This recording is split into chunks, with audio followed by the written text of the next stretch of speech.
Lorsque tu donnes un conseil à un enfant, il te faut faire attention à ce que tu fais en pratique. Est-ce que tu ne fais pas des actes qui sont en opposition avec ce que tu dis à l'enfant? Parce que si tu dis à l'enfant ne fume pas et que toi-même tu fumes, tu peux être sûr et certain que ton enfant va fumer. C'est une évidence.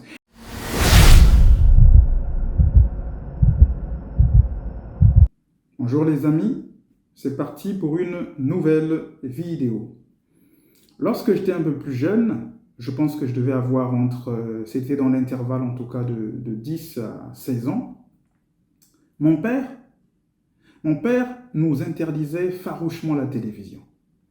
Alors je ne fais pas allusion au père des cieux, mon père biologique, mon géniteur en fait, ne voulait pas que nous puissions être attachés à la télévision. Il disait que la télévision nous rendrait bêtes. Donc il s'opposait farouchement à la télévision. Donc nous, on ne pouvait pas suivre la télévision quand ce n'était pas la période des vacances. C'était vraiment une interdiction formelle. Et donc du coup, vous pouvez imaginer ce qui se passait. Donc lorsque papa sortait, eh bien, nous, on fouillait un peu partout pour dénicher la télécommande. Et lorsqu'on la trouvait, on s'asseyait. Et donc du coup, on devenait les maîtres de la maison. Je pense que nombreux vont se reconnaître. Et donc on suivait les séries, on suivait tout ce qu'il fallait suivre. Et lorsque mon père arrivait, lorsqu'il était encore à l'extérieur de la parcelle, on sentait le moteur de son véhicule vrombir, à ce moment-là, on éteignait tout dans la rapidité la plus totale, on remettait tout en place, et on faisait comme si de rien n'était. Et lorsque papa arrivait, et lorsqu'il suspectait quelque chose, le seul moyen qu'il avait de savoir qu'on avait regardé la télévision, qu'on avait désobéi, c'était lorsqu'il posait sa main sur la télévision. À l'époque, c'était vraiment les tubes cathodiques, ces grosses télés. Et donc, lorsqu'il réalisait que la télé était en chauffe, eh ben, il se rendait compte qu'on avait regardé la télé. Et à ce moment-là, vous pouvez imaginer la suite. Ça se passe en Afrique. Les papas africains prenaient la ceinture, la chicotte, et on était fouettés véritablement. Vous savez, si vous voulez éduquer un enfant, il faut faire très très attention. Si vous voulez éduquer un enfant, vous devez absolument prendre en considération quelque chose de véritablement important. Parce que si vous voulez éduquer un enfant et que vous vous arrêtez simplement aux paroles, eh bien vous pouvez être sûr et certain que vous n'avez rien fait. La parole, bien évidemment, lorsqu'on parle à un enfant, c'est une chose, c'est un début. Mais les paroles doivent être confortées par les actes, par les actions. Les parents doivent donner l'exemple aux enfants s'ils veulent que les enfants puissent justement mettre en œuvre leurs paroles. Parce qu'il y a ce qu'on appelle les actes, mais il y a les paroles. Or, il a été démontré que l'enfant, en réalité, n'écoute pas trop les paroles. L'enfant fait attention à l'exemple qu'on lui donne. L'enfant fait attention aux actes que mettent en œuvre les parents. Si tu dis à ton enfant, ne regarde pas la télévision, et que toi-même tu regardes la télévision, tu peux être sûr et certain que les enfants, tes enfants, n'écouteront pas ce que tu as dit, mais mettront en œuvre ce qu'ils voient. Parce que ce qui définit un être humain, ce n'est pas la parole, mais c'est ce qu'il est. Et donc, pour revenir à ce que mon père justement faisait, c'est que je pense que papa avait dû ne pas prendre en compte quelque chose. Toute notre vie, il nous a en tout cas donné l'éducation à travers des exemples. Mais sur la question de la télévision, je pense qu'il y a quelque chose qui lui avait échappé. C'était le fait que s'il voulait que ses enfants ne regardent pas la télé, lui aussi devait se priver de la télévision. Et ça, il ne l'a pas fait parce que moi, je me rappelle, lorsqu'on était dans la chambre et qu'on faisait notre devoir, surtout le soir, je sentais que la télé était allumée. C'est ce qu'on appelle le phénomène background de la télévision. C'est-à-dire que je ne vois pas les images, je ne suis pas proche de la télé, mais je sais que mon père est en train de suivre la télé. Et donc, du coup, je me remets en question ou je me pose des questions à l'intérieur de moi. Et la question que je me pose à l'instant, ça peut être une question qui, souvent, c'est une question inconsciente. Mais comment ça se fait que mon père m'interdit la télévision, mais lui-même regarde la télé?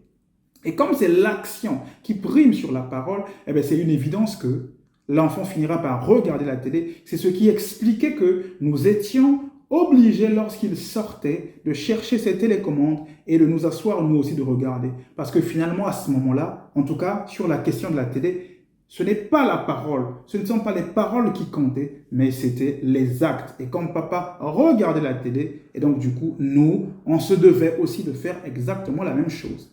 Donc si vous voulez éduquer un enfant, faites attention aux paroles, bien évidemment, mais surtout faites attention aux actes. Parce que ce sont des actes qui construisent l'enfant. Ce sont des actes qui définissent en réalité une personne, même pour les adultes. Parce que les paroles, c'est quoi en réalité? Les paroles, c'est un ensemble de mots. Mais un mot, c'est quoi? Un mot, c'est un son que j'émets. Un mot, c'est un bruit. Un bruit qui a vocation à expliquer ce que je ressens. Donc, entre ce qui sort de ma bouche, le mot, et ce que je ressens, il y a un gouffre, il y a un écart. Donc, je ne peux pas être identifié en réalité exclusivement sur les mots. Mais pour qu'on me définisse, pour qu'on sache qui je suis, c'est à travers les actes que je pose, parce que les mots, en réalité, sont limités. Oui, les mots sont limités. Aujourd'hui, si je dis que j'aime ma femme, c'est un exemple que je donne, j'aime ma femme, c'est une bonne chose. Mais pourtant, c'est exactement le même verbe que j'utilise pour dire que j'aime le pain. Donc, j'aime ma femme, j'aime le pain. Est-ce que vous voyez? J'aime ma femme, j'aime le pain. Mais en réalité, j'aime plus ma femme que le pain. Mais pourtant, c'est le même verbe, c'est le verbe aimer. J'aime le pain, j'aime ma femme. Donc, même le verbe en lui-même, il est limité. Donc, les mots sont limités. Les mots sont véritablement limités. C'est la raison pour laquelle on ne peut pas faire confiance en réalité, en toute totalité aux mots, mais ce sont des actes qui doivent parler. C'est la raison pour laquelle on dit souvent que si tu veux connaître quelqu'un, n'écoute pas ce qu'il dit, mais regarde ce qu'il fait. Parce que ce qu'il fait, c'est ce qui le définit. Ce qu'il fait, c'est ce qu'il est. Ce qu'il fait, c'est son identité. Ce qu'il fait, c'est lui. Or, ce qu'il dit, c'est juste une interprétation de ce qu'il est. Or, cette interprétation peut parfois être erronée. Je vous donne juste un exemple. Vous êtes en face d'un voleur qui vous a volé votre téléphone portable. Vous en êtes sûr. Mais lorsque vous allez questionner le voleur, est-ce que c'est toi qui as volé le téléphone? Il vous dira non. Mais si vous êtes conscient que c'est lui qui a volé, vous n'allez pas faire attention aux paroles, mais vous allez faire attention à l'acte qu'il a posé. Et donc, du coup, c'est la raison pour laquelle c'est l'acte qui doit primer. C'est l'acte qui commande les paroles.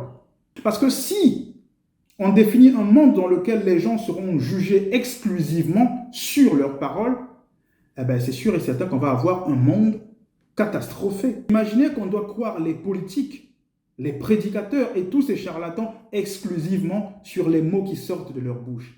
Ça va poser problème. On va avoir un monde qui va aller dans tous les sens. Donc, ce sont des actions qui doivent primer. C'est l'action qui construit un être humain. C'est la raison pour laquelle, si tu interdis à ton enfant de prendre l'alcool, tu dois faire excessivement attention. Est-ce que ton frigo n'est pas rempli d'alcool? Parce que si tu transmets des valeurs, et parmi ces valeurs, il y a l'interdiction d'alcool ou de la cigarette, c'est une bonne chose. Mais après, tu dois être l'exemple. Tu ne dois pas seulement prêcher, mais tu dois montrer l'exemple. Admettons que je suis un père et que je dise à mes enfants, vous ne devez pas prendre l'alcool. C'est une bonne chose. Mais si ces enfants, en ouvrant le frigo, pataugent dans des canettes de bière aussi diverses que nombreuses, ma fille ou mon enfant, mon garçon veut prendre par exemple un fruit dans le frigo. Mais avant de prendre le frigo, il est obligé de nager, de patauger dans les canettes de bière. À ton avis, à notre avis, quel message je donne à cet enfant? Est-ce que l'enfant va écouter ce que je lui ai dit, c'est-à-dire que ne pas prendre l'alcool, ou est-ce que l'enfant va faire ce qu'il voit que son père fait? Donc ce sont des actions qui doivent nous conduire. Ce sont des actions qui doivent primer sur les paroles. Et donc, si nous voulons aujourd'hui donner de bonnes valeurs, nous voulons justement construire des guerriers de demain, il nous faut aujourd'hui faire attention. Donc, parce que l'enfant ne va pas entendre ce que tu lui dis, mais l'enfant va voir ce que tu fais. Parce que ce qui te caractérise, ce n'est pas ce que tu dis, mais c'est ce que tu fais. Nous sommes donc ce que nous faisons et non ce que nous disons. C'est la raison pour laquelle il est crucial que nous puissions faire très attention. Donc l'éducation de l'enfant va bien évidemment avec les paroles, mais surtout avec des actions, des actes. Nous devons être des exemples pour ces enfants. Nous devons montrer l'exemple. Nous ne devons pas prêcher. Prêcher, c'est-à-dire que parler, mais nous devons montrer l'exemple. C'est une évidence. Ne tombons pas finalement donc dans ces paroles parfois qui nous disent que non, mais ne fais pas ce que je fais, mais écoute ce que je dis. Non, ça ne se passe pas comme ça. Ça ne se passe pas comme ça. Il nous faut impérativement donner l'exemple à nos enfants si nous voulons que ces enfants soient l'avenir de demain. Mais chaque fois que tu parles à un enfant, sois sûr et certain que derrière, tu ne fais pas quelque chose qui est en opposition avec ce que tu lui dis. Si tu penses que tu dois prendre l'alcool, alors prends l'alcool à l'extérieur de ta maison, de sorte que lorsque tu vas venir chez toi, que l'enfant ne s'en rende pas compte. Et là encore, c'est pas gagné, parce que si l'enfant sent que tu as bu, c'est-à-dire que tu rentres chez toi ivre ou que tu dégages l'odeur de la boisson, l'enfant finira par comprendre que tu as bu. Donc, ce que l'enfant va croire, ce n'est pas ce que tu lui as dit le matin de ne pas boire. Mais puisque tu es rentré chez toi saoul, tu es rentré chez toi avec une odeur de boisson, l'enfant est conscient que tu as bu. Si tu veux que ton enfant arrête de fumer ou que ton enfant ne fume pas, il faudrait que toi-même que tu montres l'exemple.